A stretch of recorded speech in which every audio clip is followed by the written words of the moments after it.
세계적인 석학 달라스 윌라드의 책을 읽고 있다가요, 잠시 멈췄던 부분이 있습니다.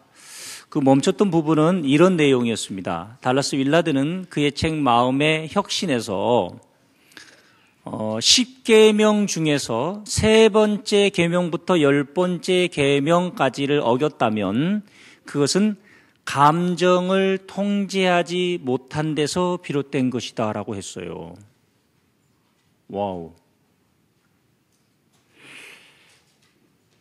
이게 바로 바로 확 와닿지를 않아서 정말 그럴까? 그리고 10계명을 하나하나 뜯어봤어요.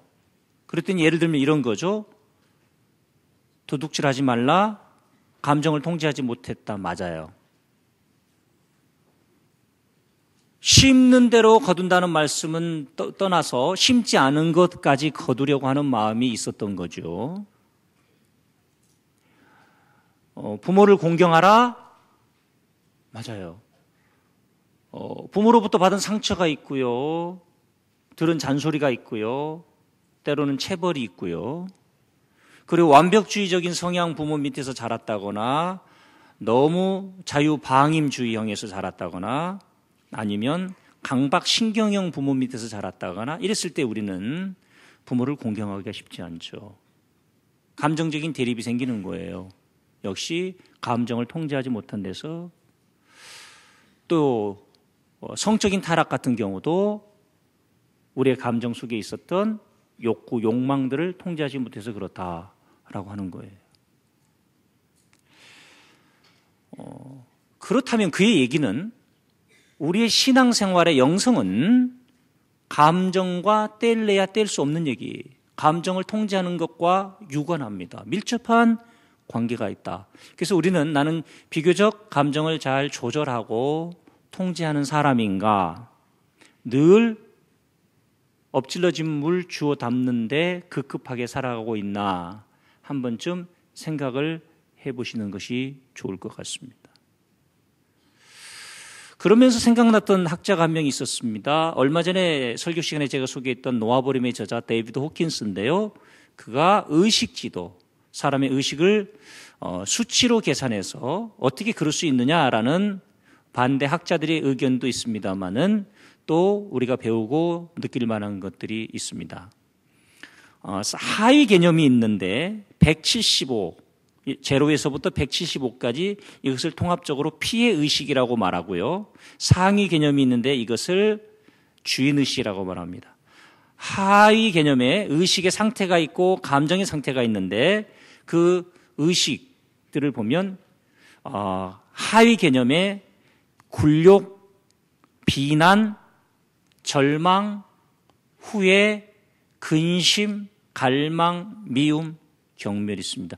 내가 누군가를 경멸한다. 이것은 의식의 상태는 자만심에서 나온다고 하죠. 그나마 주인의식으로 넘어가기 전 단계입니다. 그나마. 그러니까 굴욕적인 느낌 속에 살지는 마시고 차라리 경멸이라도 하면서 하세요. 뭐 그런 얘기 아니죠.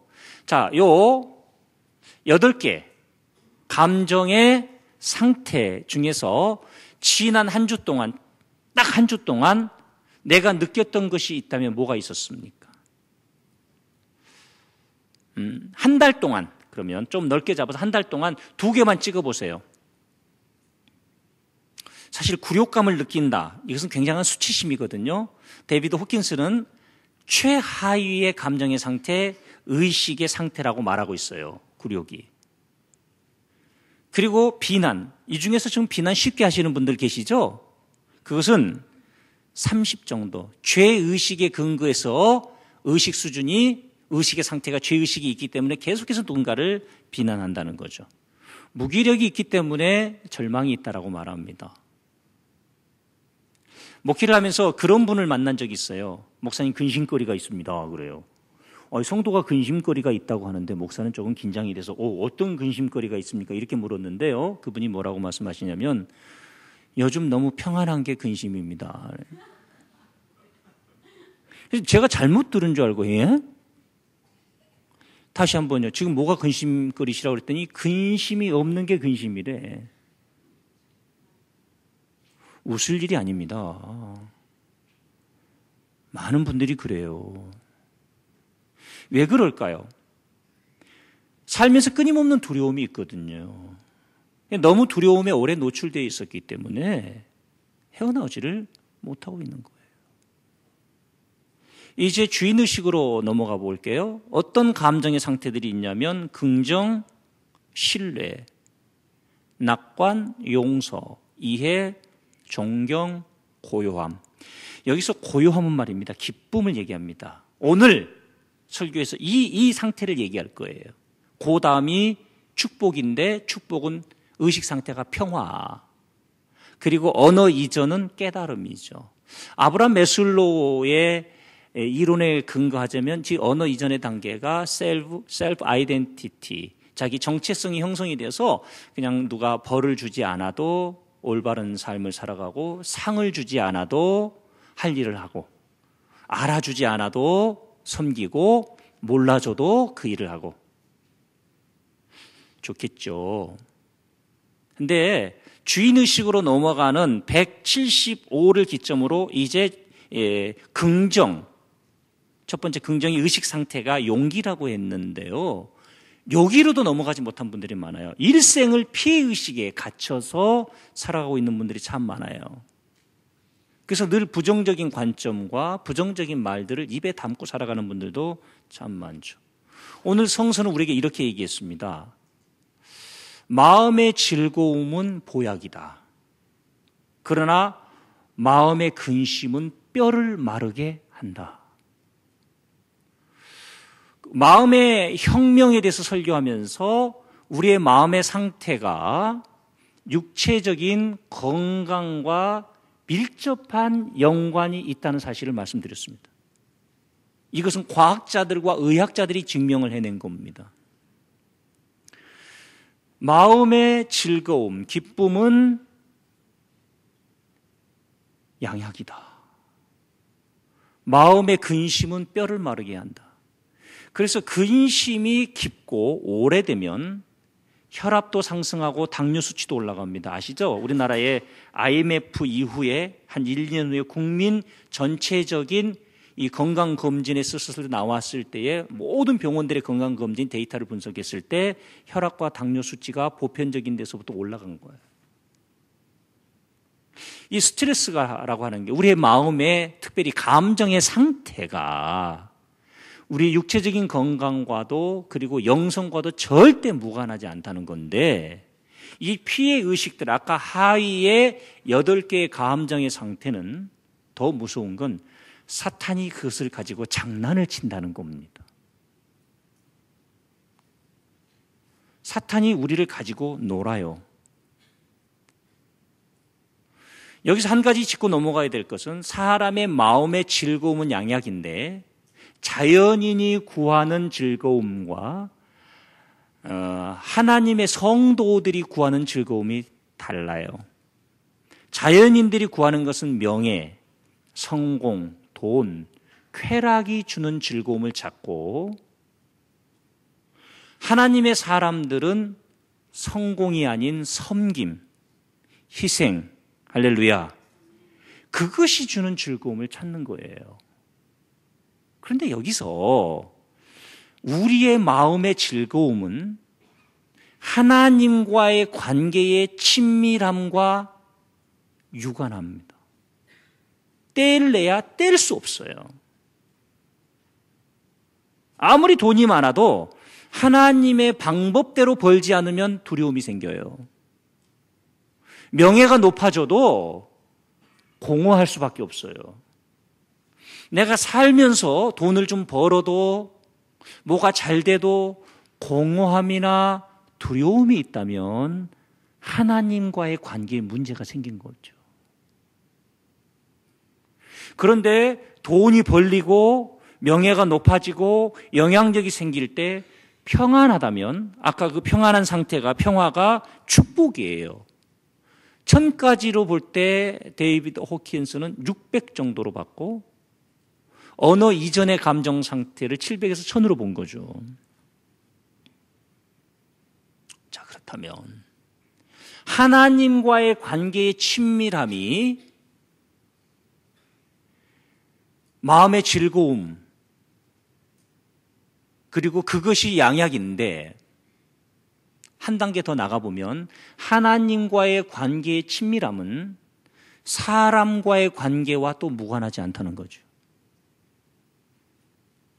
우리가 사람과의 관계에 평화가 깨져 있으면요, 어렵습니다. 목회를 하면서 제가 중동부 아이들에게 설교를 했던 교육전도사로서 중동부 전도사로 시작을 했던 게 83년 11월부터입니다. 그러니까 만 30년이 지났어요. 만 30년 목회를 되돌아볼 때 가장 힘들었던 것이 뭐냐면 감정과의 싸움이에요. 정말 말 같지 않은 말을 하는 성도들, 이 말 같지 않은 말은 논리적으로 말도 안 되는 얘기, 두 번째 너무 센 말을 하는 성도들, 자기만 알아달라고 하는 성도들, 공동체는 생각하지 않고 자기 의가 가득 찬 사람들, 한 30년 정도 목회하니까요, 마음에 평화가 있어요.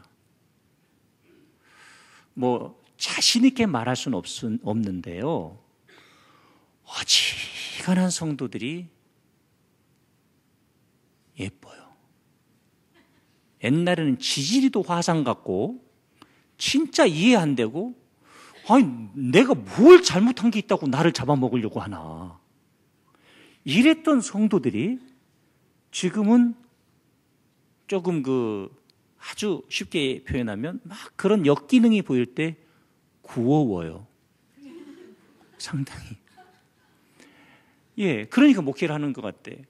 그래서 어느 날, 이제 목회자로서 이 성도들, 다양한 성도들을 대하는 데 있어서 이쯤 되면 내가 이제 이 감정의 상태가 상당히 평화까지 왔구나. 깨달음은 항상 예수님의 이름으로. 모든 사람을 만날 때, 모든 상황을 만날 때 하나님 앞에서. 할렐루야. 이게 이제 끊임없이, 그거 빠져버리면 아무것도 아니니까요. 이쯤 했으면 됐다 그랬는데 웬걸요. 아니더라고요. 최근에 또 깨닫는 게 있어요. 이제 입학 동기, 졸업 동기 모임이 있는데, 이 동기 모임에서도 감정의 상태가 흔들릴 때가 있고요. 동기 모임이 있잖아요. 그러면 회비를 내거든요. 그런데 어떤 회장과 총무는요, 아주 임기가 끝나서 2년 임기인데 장부를 넘겨줄 때 빈 뒤줄을 넘겨줘. 막 기분 내면서 지 돈처럼 다 썼어. 그때 우리도 상당히 괜찮았어.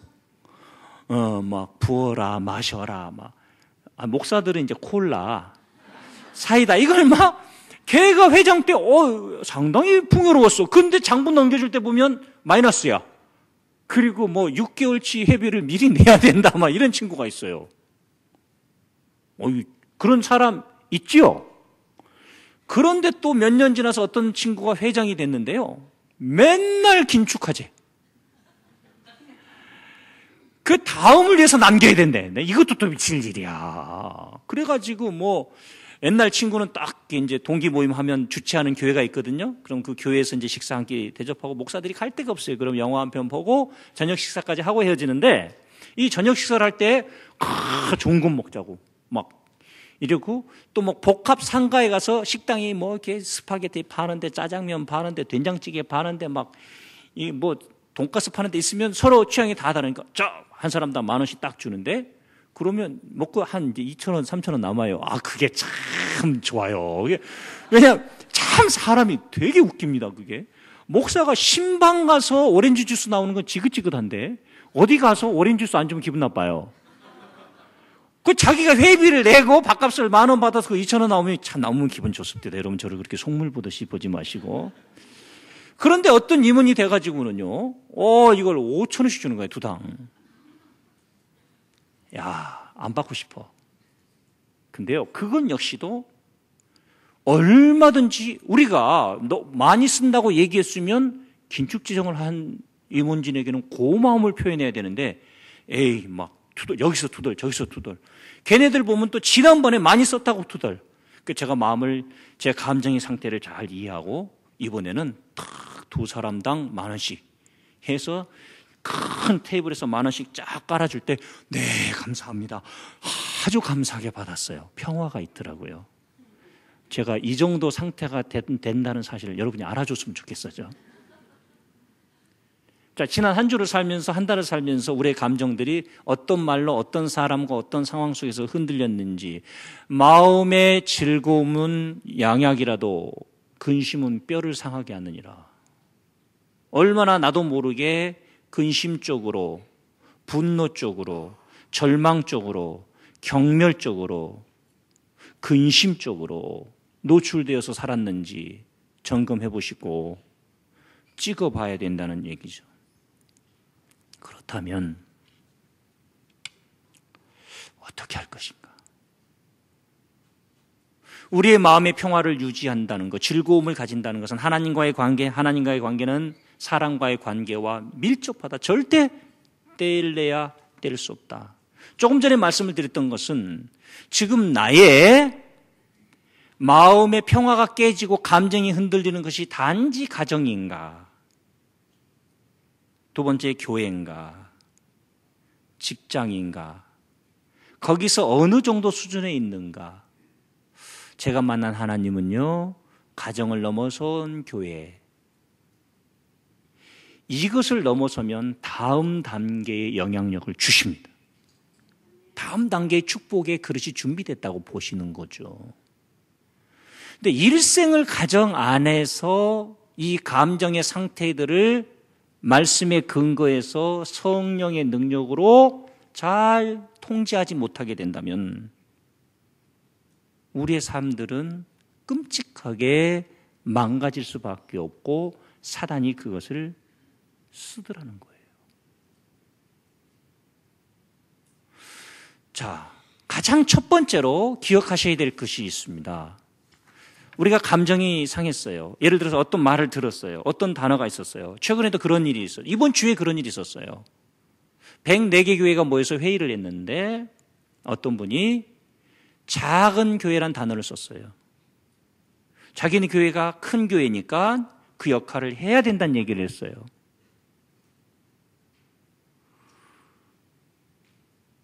제가 그 얘기를 가만히 듣고 그럴 수도 있겠다. 이 일로 마음을 뺏기지 말아야지. 또 이 설교를 준비하고 있었고 그 회의석상에서도 계속 마음의 혁명, 네 번째 즐거움을 묵상하고 있었기 때문에 내 마음의 즐거움을 이 단어 하나와 그 사람한테 뺏기지 말자 하고 있는데 주위에서 발끈하는 분들이 많았어요. 작고 큰 것의 기준이 뭐냐? 작은 교회 무시하는 거냐? 저 이해해요. 오늘 우리가 신앙생활을 하면서 우리 영성의 중요한 요소 10계명의 7개, 8개나 되는 것이 감정을 잘 조절하고 통제해야만 가능한 건데 아마 오늘 예배 끝나고 가면서 당장 아내가 감정을 건드릴지 몰라요. 남편이 건드릴지 몰라요. 당신은 그 8개의 피해의식의 감정의 상태 중에 뭐야? 그럼 나는 근심이야. 근심은 당신은 나를 경멸하고 있어. 이래가지고 또 한바탕 할지 몰라요. 이게 이제 계속해서 삶의 현장에서 맞물려 돌아가더라는 겁니다. 그런데요, 그런 말을 들을 때, 그런 상황이 됐을 때 끊임없이 객관화 작업을 해야 되는데 우리는 감정의 현상과 감정의 현재와 감정의 상대에 집중합니다. 이해되셨죠?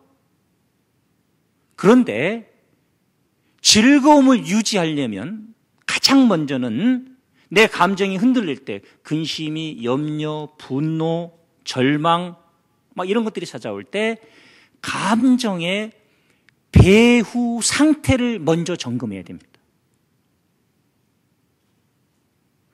뿌리를 찾아야 돼요. 뿌리. 이게 첫 번째예요. 뿌리를 찾지 않고 끊임없이 덮고 뭐 기도하고 찬양하고 괜찮다 이러면요 나중에 더 큰 문제가 생겨요.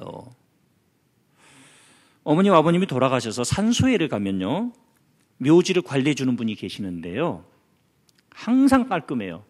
저도 추석 전후로 구정 전후로 또 지방에 뭐 여수 이런 데 집회를 갈 일이 있으면 가까우니까 근처에 들렸다가 또 오고 이러는데 그 묘지를 관리하시는 분이 그 어머님 아버님 산소가 있는 그 밭도 이제 지어서 이렇게 드실 수 있도록 권한을 드렸고 1년에 얼마씩을 이렇게 드려요. 항상 깔끔해요. 그런데 항상 깔끔하지만 제가 항상 하는 일이 있습니다. 그게 뭐냐면 장갑을 하나 가져가서 풀을 뽑는 일이에요. 잔디와 풀이 다른데 묘지 관리는 그거 저는 기대하지 않아요.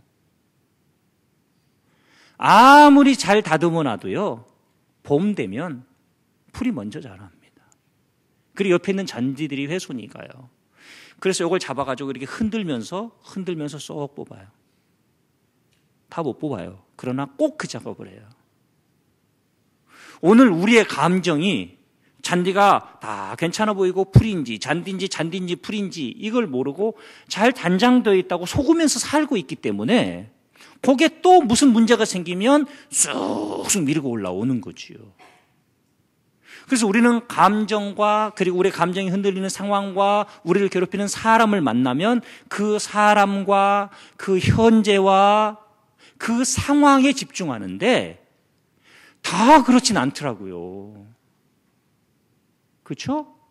똑같은 말을 들었고 상황이 다른데도 사람들이 다 그렇게 반응하지는 않다는 거죠. 그렇다면 우리의 감정의 배후 상태를 먼저 점검해야 되고 저도요 지금 기억해보면 저의 감정의 배후 상태에 두 가지 큰 상처가 있습니다.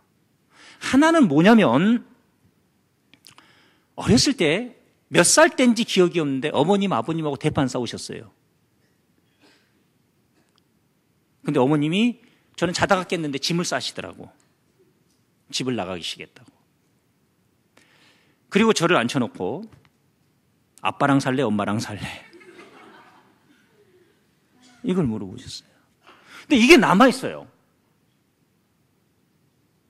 두 번째 기억 중에 하나는 자다가 깼는데 엄마 아빠가 집에 안 계신 거예요. 어디 계실지를 알고 울면서 엄마가 일하는 밭을 찾아가는 그림이 남아있어요. 그리고 옛날에 고무신, 칠떡거리는, 어려서 이제 걷다 보니까 날씨도 더웠겠죠? 칠떡거리는 고무신이 자꾸 발에 걸려서 그것을 울면서 어느 과수원, 담장, 가시나무 사이에다가 숨겨놓고 수풀로 덮어놓고 맨발로 엄마를 찾아간 기억이 있어요. 이게 제 감정의 뿌리예요. 또 하나는 서울로 전학 와서 경매로 넘어가서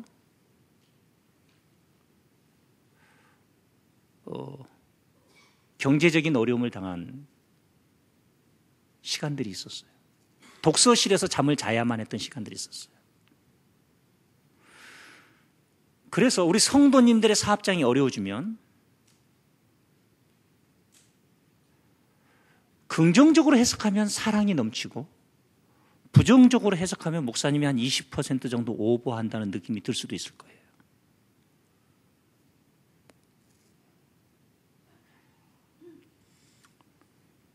뿌리를 찾아야 돼요. 그리고 그 뿌리를 놓고 집중적으로 제초제를 그 뿌리에다가 줘야 돼요. 그게 기도입니다. 우리는 상황과 현상과 현재와 사람 앞에서 기도를 하는데 뿌리를 놓고 기도해야 돼. 할렐루야. 두 번째로 뿌리를 놓고 기도하면서 해야 될 일이 하나 있는데요. 그 두 번째가 뭐냐면은 용기 있게 감정을 표현하는 거예요. 덮어버리면 또 다시 부딪힐 일이 생깁니다. 용기가 말입니다. 아까 여기 데이비드 호킨스의 의식 지도에 보면요. 용기가 어디로 넘어가는, 주인의식으로 넘어가는 첫 번째 의식 상태입니다. 그 용기는 긍정의 감정이에요. 근데 우리는요, 자, 누군가와 상처가 있다, 관계가 깨졌다 그러면 덮어요. 그럼 또 하나의 뿌리를 만들어버리는 거죠. 그리고 덮어버린 이유는 뭐냐면 그 사람과 화해를 시도했다가 상처를 받을 것에 대한 두려움 때문이에요. 용기가 부족한 거죠. 언제까지 우리 인생을 이렇게 묶어놓을 거냐고요. 그런데 예를 들면 그래요. 분명히 자, 성경을 한번 보시면 마태복음 5장 23절로 25절을 보시면요. 예물을 제단에 드리려다가 형제에게 원망 들을 만한 일이 있는 것이 생각나거든. 24절 제단 앞에 두고 형제와 화목하고 와서 예물을 드리라고 했어요. 인간관계가 깨지는 것은 제사가 성립하지 않아요. 25절 보실까요? 같이 읽습니다. 너를 고발하는 자와 함께 길에 있을 때에 급히 사와라. 그 고발하는 자가 너를 재판관에게 내어주고 재판관이 옥리에게 내어주어 옥에 가둘까 염려하라. 이 말씀 우리가 잘 해석해야 돼요. 법적으로 누군가가 우리를 공격해 온다면 법적으로 대응하십시오. 할렐루야. 대응하세요. 그런데요, 모든 게 끝났다. 내가 이겼던 지든 그 사람에게 화해의 손을 내미는 것은 지혜로운 거예요. 그게 승리자예요. 용기가 필요한 거죠. 그런데 보통 어떻게 되냐면 왜 용기를 발휘하지 못하냐면 피해의식이 너무 깊어서 용기로의 전환 넘어가지 못하고 평생 이 하위 감정에 갇혀서 영성이 망가진 채로 살아가는 분들이 많아요. 우리가 여기서 해야 될 게 있습니다. 자, 용기를 내려면 반드시 따라오는 것이 있는데 발에 묻은, 신발에 묻은 먼지를 떨어버리는 거예요. 화해를 하러 갈 때 우리가 무슨 생각을 하냐면 그 사람이 화해를 받아주기를 기대하는 거죠. 아니요. 배우자의 관계도 마찬가지입니다. 이것을 아들러는 뭐라고 얘기했냐면 과제 분리라고 얘기했어요. 그건 네 숙제가 아니야. 왜 남의 숙제까지 풀려고 하냐고. 자기 숙제도 못 푸는 사람이. 따라합시다. 내가 할 일 하자. 그 다음에 꼭 따라 나오는 단어가 하나 있어요. 끝. 그 사람의 반응을 신경 쓰면 용기가 줄어요. 그 사람이 어떻게 반응할지 성서는 얘기하지 않아요. 자, 마태복음으로 다시 한번 보면 10장 14절을 보시죠. 같이 읽습니다. 누구든지 너희를 영접하지도 아니하고 너희 말을 듣지도 아니하거든 그 집이나 성에서 나가 너의 발에 먼지를 떨어버리라. 아멘. 여기서 굉장히 중요한 단어가 두 개가 있습니다. 하나는 떨어버리라는 얘기인데 어디서 떨어버리냐면 그 집이나 성에서 나가서 떨라고. 왜 그 집에서 떨어서 또 싸워. 교회 와서 떨어요. 받아들이지 않은 인간하고 부딪혀가지고 뭘 또 손실을 가겠냐고. 뿌리를 찾아야 되고 그 뿌리에다가 제초제를, 기도를 집중적으로 쌓아야 되고요. 용기를 내서 반드시 화해를 시도해야 되고요. 그리고 세 번째 단계가 떨어버려야 돼요. 먼지를. 이것을 아들러는 과제분리라고 얘기했죠. 사람도 분리해야 돼요. 자, 여기서 조금 얘기를 더 확장을 시켜볼게요. 어떤 얘기냐면요. 저는 이 설교를 준비하면서 다양한 묵상을 해봤습니다. 다양한 생각을 해봤어요. 자, 부부 사이에도 마찬가지입니다. 관계가 깨지는 이유가 뭐냐면요. 먼지를 떨어버리지 않고 계속 먼지를 쌓고 있어요. 성사가 분명히 그 발에 먼지를 떨어버리라고 했잖아요. 이게 상처 입은 사람들의 공통점이 있습니다. 교회에서도요, 목회자와 성도 사이 관계 지나치게 유착이 됩니다. 상처 입은 목회자와 상처 입은 성도가 지나치게 유착이 될 수 있고요. 부모와 자식 관계도 마찬가지예요. 우리 점검해 봐야 돼요. 부부와 부부 사이도 그래요. 예를 들면 행신동서 일산으로 교회가 이전을 할 때요. 한 분이 찾아오셨습니다. 저는 지금도 그분을 잊을 수 없습니다. 정말 아름다운 분이에요. 목사님, 제가 이 나이에 목사님을 따라가서 함께할 용기가 안 나네요. 저는 행신동에 남겠습니다. 그러면서 교회 이전을 위한 특별 헌금을 하시는 거예요. 멋있잖아요. 내가 거기서 어떤 실력을 행사하고 목회자에게 인정받고 싶어서가 아니라 이전하는 교회를 향한 물론 지금 같이 오면서 헌금 안 한 분들 찔리지 말고 함께 해준 것만으로도 감사합니다. 이분이 그러는데 두 번째 말에 저는 더 큰 감동을 받았습니다. 무슨 얘기냐면 제 아들은 본인이 선택할 겁니다.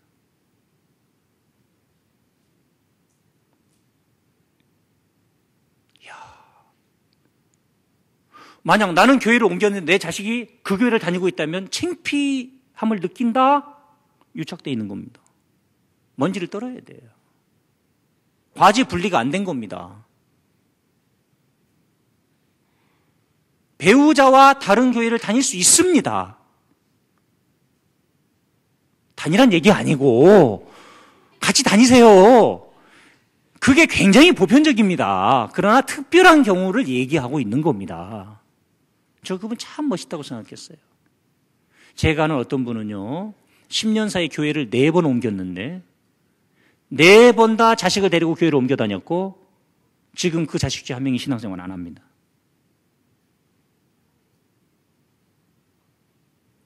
가만히 생각해 봤어요. 이 말씀을 계속 묵상하면서 상황을, 우리 교회 성도님 중에 이런 분이 한 분 계세요. 우리 교회예요. 대단히 참. 네. 아들이 아버지 보고 10억만 달라고 했대요. 장가도 가지 않고 20대 후반의 아들이 줬대요. 어디다 쓸 거냐 묻지 않았고 몇 년이 지났는데 지금 어떻게 됐냐 묻지 않았대요.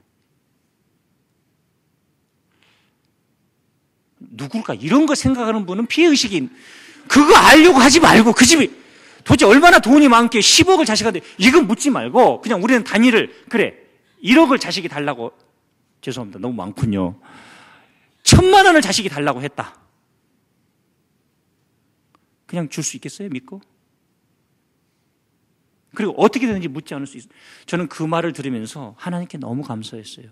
그분의 의식 수준이 영성은 둘째치고 저보다 훨씬 높은데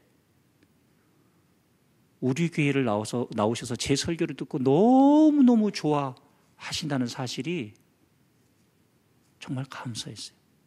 모든 영광 제가 주님께 올려드려요. 왜냐하면 교회도요, 목사의 의식 수준이 낮으면 의식 수준이 높은 성도들이 그 설교 듣기 어렵습니다. 아마 경험해 보셨을 거예요. 영성은 둘째치고, 제가 왜 부끄러웠냐면 저도 제 아들에게 투자를 했거든요. 걔 고등학교 때 세상을 좀 배우라고 제가 아들에게 투자를 했습니다. 너 주식을 좀 해봐라. 제가 50만 원이나 투자를 했습니다. 우습게 하시네요. 50만 원을 투자했고 지도 용돈을 모은 걸 50만 원을 투자해가지고요. 야, 얼마 됐냐? 10번도 더 넘게 물어봤어. 근데 그분 얘기를 듣고 있는데 나 진짜 다시는 물어보지 말아야 되겠다. 내가 10번도 더 넘게 물어봤어. 또 생각을 해봤어요. 내가 저분의 수준 정도는 올라가야 되겠다. 그래야 저분이 우리 교회를 오래 다닐 수 있겠다. 그죠? 우리가 한번 상황을 전개를 해보자고요. 예. 아들은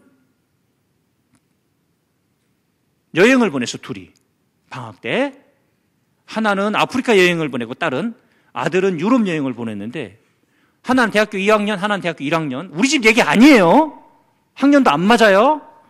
그런데 아프리카 여행을 갔다 온 딸이 대학교 2학년인데 임신을 해왔다고 가정을 해보자. 또 유럽 여행을 갔다 온 아들이 임신을 시켰다고 아빠 어떡하죠? 물었다고 생각해요. 제가 목사라고 생각하죠. 어떻게 반응하시겠습니까? 퍼뜩 야 이거 교회에서 창피해서 어떡하나.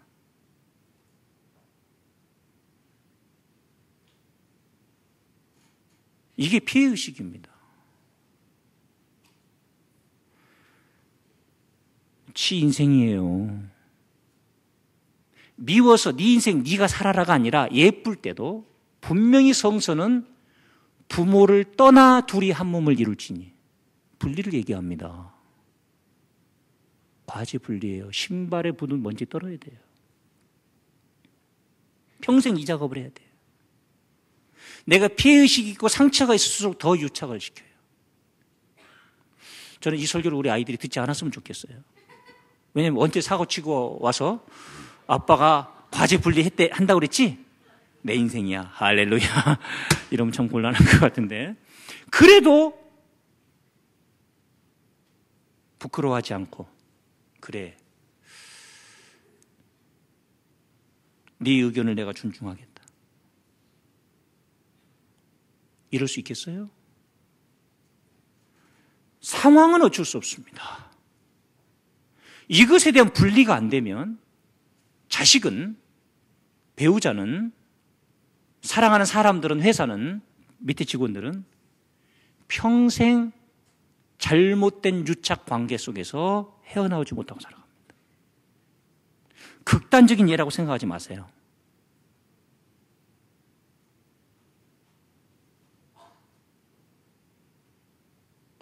우리를 망치는 게 우리예요. 교회를 망치는 게 저일 수 있고요. 제가 교회를 사랑한다는 것이. 먼지 떨어버리라고 했잖아요.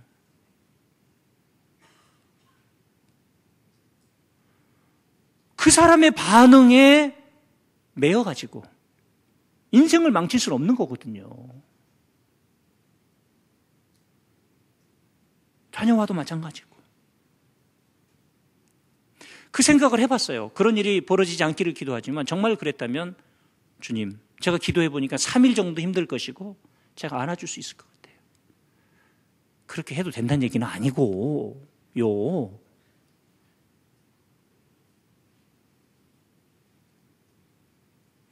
지금까지 우리의 삶의 모든 전반적인 부분들을 점검하면서 하나님과 우리의 관계, 기쁨과 즐거움을 빼앗아 가고 있는 상황들, 사람들, 이름 무엇인가 점검하시면서 마지막 한 가지를 더 말씀드릴게요. 성장하셔야 됩니다. 성장이 멈추면 사탄은 우리의 감정들을 씁니다. 피해갈 수 없게 만들어요. 끊임없이 말씀 읽으시고 하시는 일에서도 성장이 있기를 축복합니다. 성장하세요. 성장하지 않으면 단어 하나에 우리 인생을 묶임을 받아요.